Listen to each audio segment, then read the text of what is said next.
Hello everybody, bonjour tout le monde, ça me fait plaisir de vous voir. It's a pleasure to see all of you. So, first and foremost, we know that there are many tensions in the world, definitely in Asia. There are 3 wars also happening in Europe, in the Middle East, as well as in Africa. And we know that there's a link between what's going on in the world and what's going on at home. So I'm here at the UN to make sure that we're trying to find solutions to these global conflicts and to try to bring much more peace and stability, which in turn will benefit Canadians. Donc, je suis ici à l'ONU alors qu'on sait très bien qu'il y a beaucoup de tensions en Asie, plusieurs conflits également, conflits que ce soit en Europe, au Moyen-Orient ou encore en Afrique. Et il y a un lien certain avec ce qui se passe dans le monde puis ce qui se passe chez nous. Et donc, mon boulot cette semaine, c'est d'utiliser tous les outils à ma disposition au niveau diplomatique pour trouver des solutions avec mes homologues pour faire en sorte de diminuer les tensions et de faire en sorte qu'on ait un monde beaucoup plus stable, beaucoup plus pacifique et beaucoup plus prospère, ce qui va nécessairement bénéficier les Québécois et les Canadiens. Vous pouvez faire le point, Mme Joly, concernant les ressortissants canadiens qui se trouvent au Liban. Est-ce qu'il y a des démarches qui ont été entamées? On en est où avec ça là, actuellement? Bien, ça fait maintenant des mois que je le dis et je le redis encore aujourd'hui. Si vous êtes un ressortissant canadien au Liban, c'est le temps de quitter. Si vous pensez aller au Liban, il ne faut pas y aller.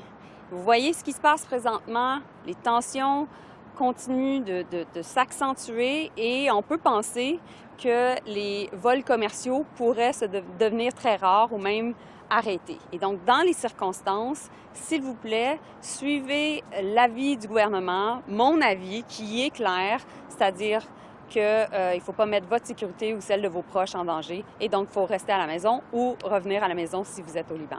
Avez-vous eu des contacts avec votre homologue libanais? Et puis, est-ce que, à l'issue de la rencontre avec M. Guterres, il y a eu une autre réaffirmation de la position du Canada dans ce conflit-là? Bien, la position du Canada dans ce conflit-là, elle est encore et toujours celle que nous devons avoir un cessez-le-feu à Gaza. Donc, premièrement. Deuxièmement, il nous faut un cessez-le-feu aussi pour tout ce qui est, pour dans le fond, la guerre entre Israël et le Hezbollah au Liban. Mais de façon plus générale, ce soir, j'ai une rencontre avec les ministres des Affaires étrangères du G7. J'aurai l'occasion de parler, nous aurons l'occasion de travailler sur la question du Moyen-Orient ensemble. Je suis en contact avec mon homologue israélien. Je serai en contact plus tard aujourd'hui avec mon homologue libanais, avec lequel j'ai plusieurs conversations et dans le fond, messagerie texte. C'est une réunion exceptionnelle avec les homologues du G7 ou c'était prévu? C'est une réunion qui était prévue, mais bien entendu, nous aurons l'occasion de parler du Moyen-Orient, donc ce qui se passe en Israël, Gaza, Cisjordanie et également Liban, donc au Moyen-Orient, et puis bien entendu l'Ukraine et aussi Haïti. Can I ask you, what has your government done in response to Mr. Kovrig's case to prevent other Canadians from being detained? And what is Mr. Kovrig's involvement? So I've had many conversations with Michael Kovrig. Of course, he went through hell, and we wanted to make sure that we could learn from what he and Michael Spiver went through. When it comes to any form of arbitrary detention, of course we don't accept it. Of course, we will always defend our citizens, as it was the case with the 2 Michaels. Of course, we'll continue to have top-notch consular services. And more than that, Canada developed, following the arbitrary detention of the 2 Michaels, an initiative, which is called the Arbitrary Detention Initiative.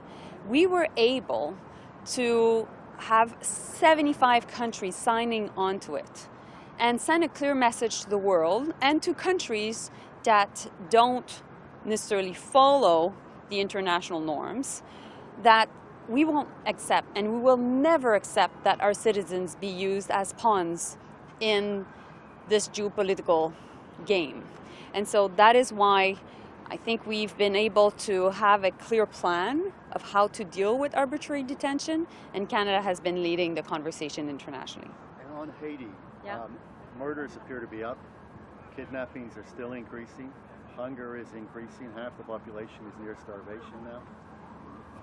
This does not appear to be working. Can you comment on that? Do you agree with many experts that the situation in Haiti, first of all, continues to deteriorate?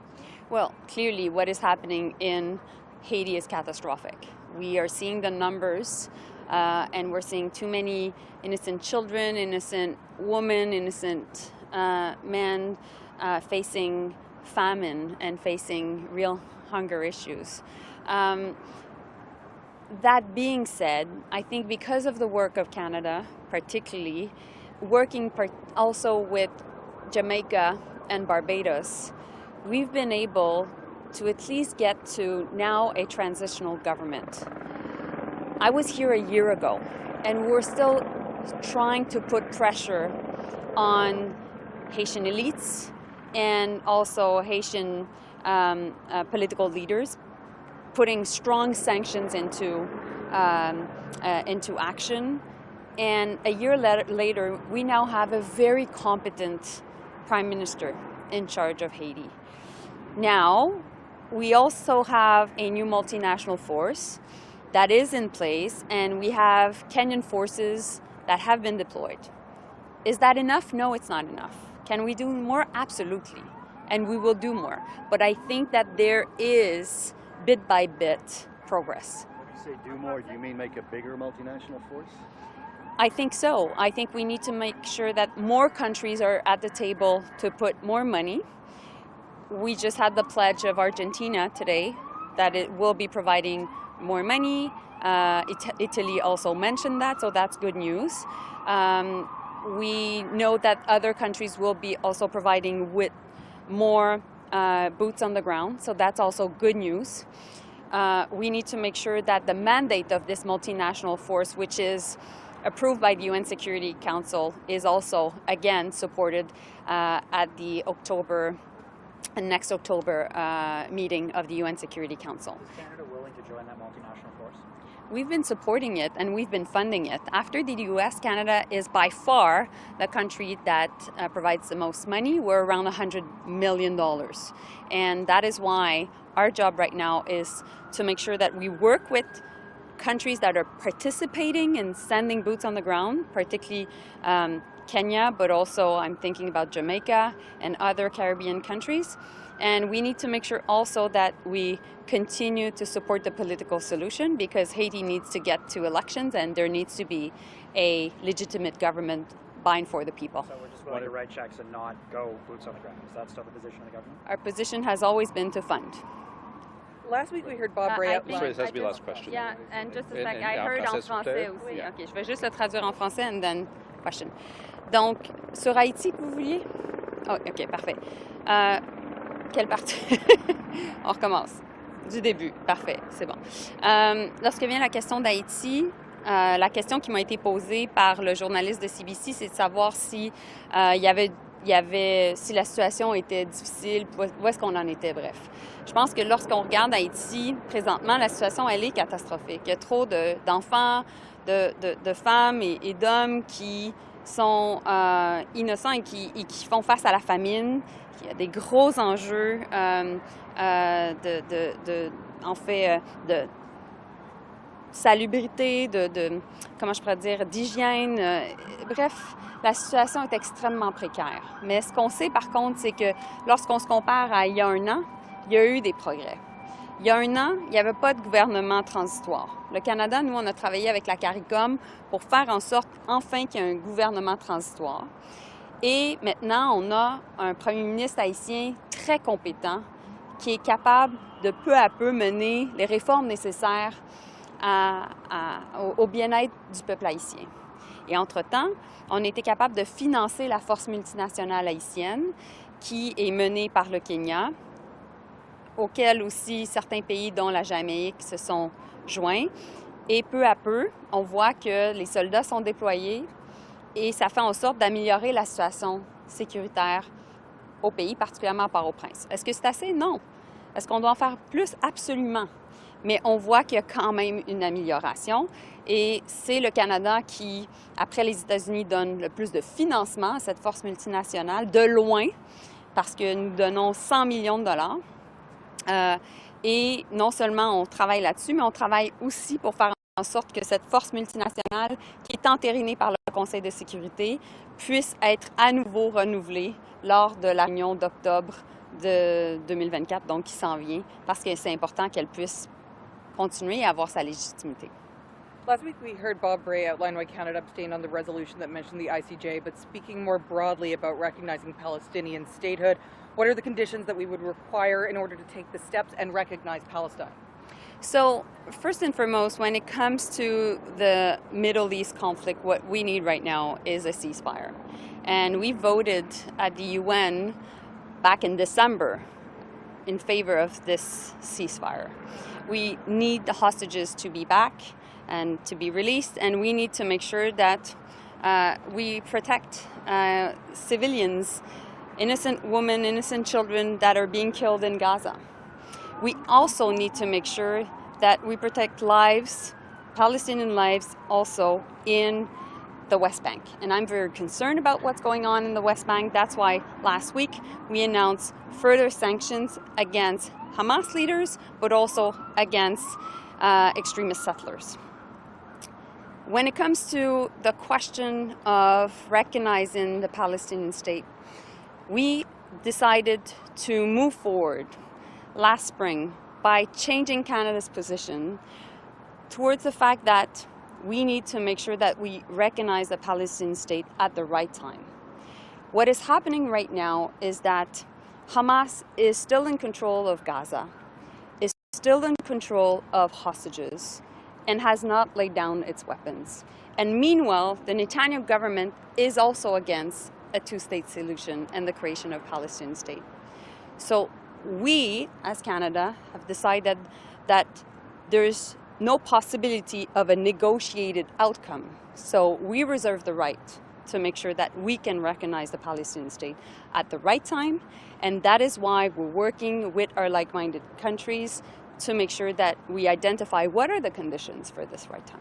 About the Patriot attack, can I just ask you about the Patriot attack? We got it. Sorry, we got to go. We're Thank late. you. Sorry. Thank you. Oh! Bonjour! Bonjour. Je voulais vous parler des ambitions du premier ministre haïtien qui croit, lui, pouvoir tenir des élections d'ici la fin de 2025 en Haïti. Est-ce que, selon vous, c'est possible? Non, il a parlé, le premier ministre d'Haïti a parlé des élections au commencement de 26. C'est ça qui était l'accord de Kingston. Et c'est ça qui était effectivement la comité transitoire, le comité de transition avait été, oui, on veut faire ça comme un cible, c'est là où nous allons. Nous voulons, on ne veut pas un délai, on veut aller en avant.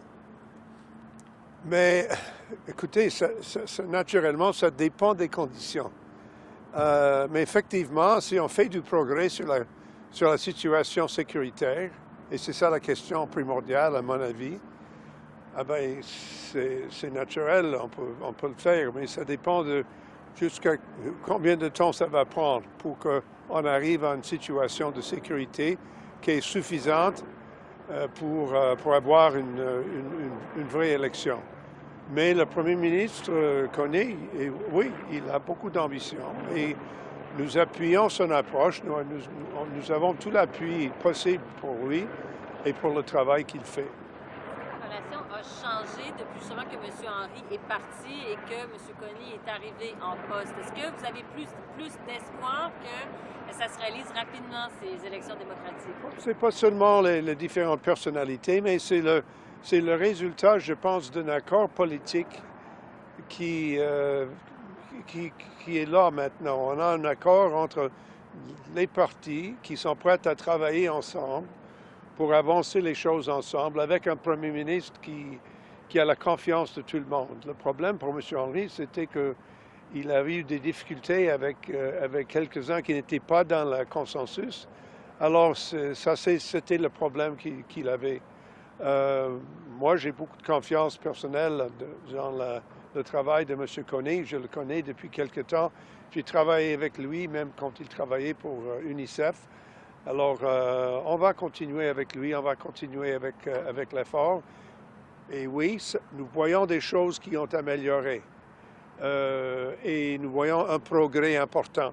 Mais écoute, c'est aussi comme résultat du fait que nous avons des policiers sur le terrain venant de Kenya. Nous avons de plus d'équipements pour la police nationale. Alors, on fait du progrès lentement, avec difficulté, mais je pense qu'on fait du progrès. If the security situation is critical, as you say, do you think that right now it's getting worse or getting better? Well, what we hear is that there are advances being made. First of all, the airport is open. More hospitals are open. The port is more open. And progress is being made in Port-au-Prince, which is the principal site of the gangs. I don't want to overstate anything. We all recognize, Mr. Cornel today recognized very clearly, there's still a lot to be done. I think if you looked at his speech and listened to his speech, he was very clear about the amount of work that still is to be done. If you go to Haiti, as I was there 2.5 weeks ago, the situation is still very shocking. There's a huge amount of poverty, a huge amount of displacement, people in the streets, people not having anywhere to live, and it's the damage to the housing and to the regular infrastructure in the city the damage is extensive, and we won't get a full handle on the amount of the damage until we've seriously reduced gang activity so we can get a view of what's going on the ground everywhere. But it's bad. It's very bad right now. And when you look at the situation with hunger, which is getting worse in Haiti, do you feel like there's going to be a time to get all of these improvements in the security situation and the politics? I mean, do you feel like 1,000 Kenyan police is enough, even if you add a few hundred more? I don't know what school you're in. I'm in the school of glass half full. I like to look at what have we done. The security situation is better, as I have described it, as the Prime Minister today described it. The food problem is in good measure a problem of distribution and getting the food that was coming in, the supplies that are coming in, being able to get it to all parts of the city and to all the people that need it. There's no question that the food situation is very serious. And I think we had a report at my request. The World Food Program spoke to the group today. It's very clear there's a serious challenge, very clear. Do you think there needs to be more or a larger number of police in Haiti to rectify the situation? I know you spoke before saying that is the clear thing, intervention is required to solve the situation. Well, we need enough police to do the job that needs to be done, to assist the Haitian National Police in really seriously reducing the ability of the gangs to control as much as they're controlling. And I'm not in a position to say how many are needed. I think it's fair to say that I think the general consensus is that we need more. But the announcement today from the President of Kenya was very positive, announcing that there's another 600 coming. Plus, as you may have noticed, there were others who talked about what more they were prepared to do. I'm confident that as time goes on, provided the mission gets extended, which we very much want it to be by the 2nd of October, I'm very confident we'll be able to make even more progress. But we have to keep our eye very closely on what the government of Haiti is telling us and tells us about what more is needed, what the MSS itself tells us what more is needed. And I think as we follow that, we'll be able to respond more effectively to the problem of the gangs. Ambassador, I've got to ask you about, the minister spoke about the goings-on between Lebanon and Israel, but only in French. We're looking for an English clip for our files. Is there a reaction from the Canadian government to the actions between Israel and Hezbollah? Absolutely. This escalation is deplorable. We need to get to a situation where the escalation stops, where there is a ceasefire there, as we want to have a ceasefire in Gaza. And we all need to understand the real risks to the hundreds of thousands, indeed millions of people living in Lebanon who can be devastated if this gets even more out of hand. And I think there's certainly general agreement. I spoke to our Prime Minister today about it in the course of getting our daily briefing on what was going on. And Secretary General has already spoken about it very clearly. It's a truly deplorable situation, particularly when you look at the number of children who've been killed, the number of innocent civilians who've been killed. It's very, very, very, very problematic. And the fact of the matter is that we need to get to a situation where Hezbollah pulls back behind the original ceasefire line and stops firing rockets into Israel.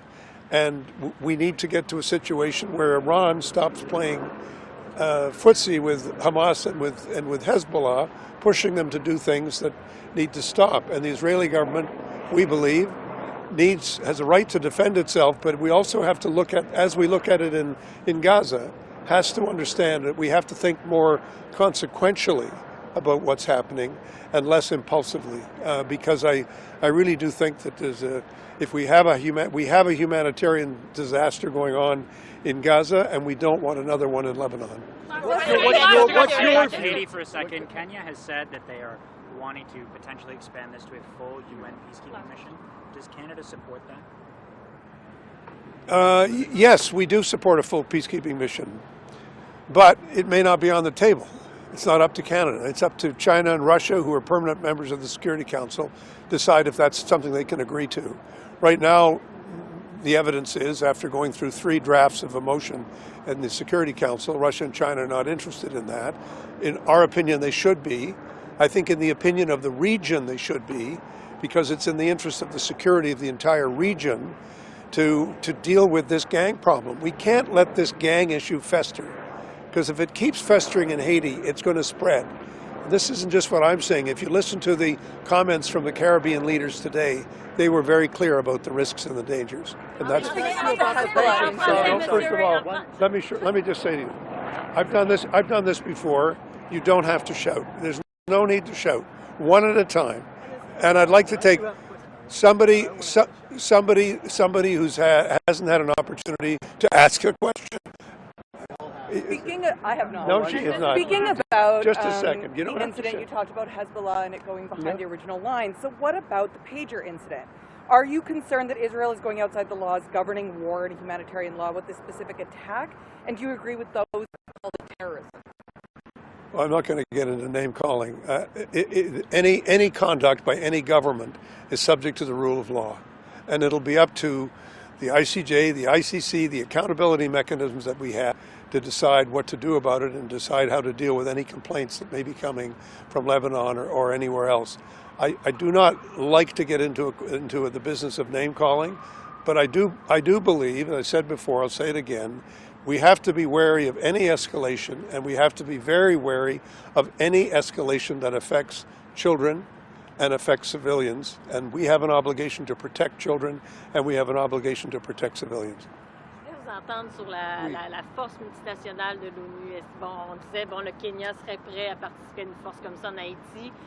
Le Canada va se situer où par rapport à une force comme de maintien de la paix qui pourrait être déployée? Nous sommes là avec la volonté totale de faire un travail de coordination. Vous l'avez vu aujourd'hui, la rencontre qu'on a eue aujourd'hui n'aurait pas eu lieu sans le Canada.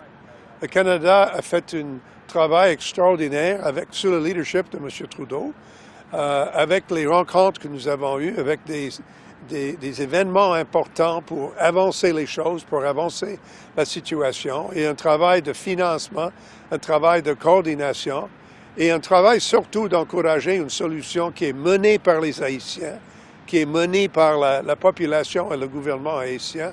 C'est ça l'approche canadienne que nous allons continuer. You want one more? Actually, it's a very similar question. I just want to ask you about that. I want to see if I say something different. Well, I will. Let me ask it differently. The mechanism, the method of attack of the pager and radio attacks. Are you concerned that that sets a precedent, that we might see it occurring elsewhere? Do you think it conforms to the laws of armed conflict? I think look, anybody looking at this would say it's deeply troubling because of the impact on people who may very well be totally innocent. And so everyone has to be wary that there's a difference between what you can do and what you should do. But this is ultimately a judgment that's going to be made by courts and by any accountability mechanisms that we set up. But as I said before, I think any thoughtful person, any caring person, would be very troubling. When you hear about kids being blinded, when you hear about things like that happening, it's something that troubles everybody. And I think that, as I said, there's a difference between doing what you can and doing what you should. And we all know that in our own lives. Same thing applies to people who are fighting a war. Okay, thank you, everybody. Thanks, Carter.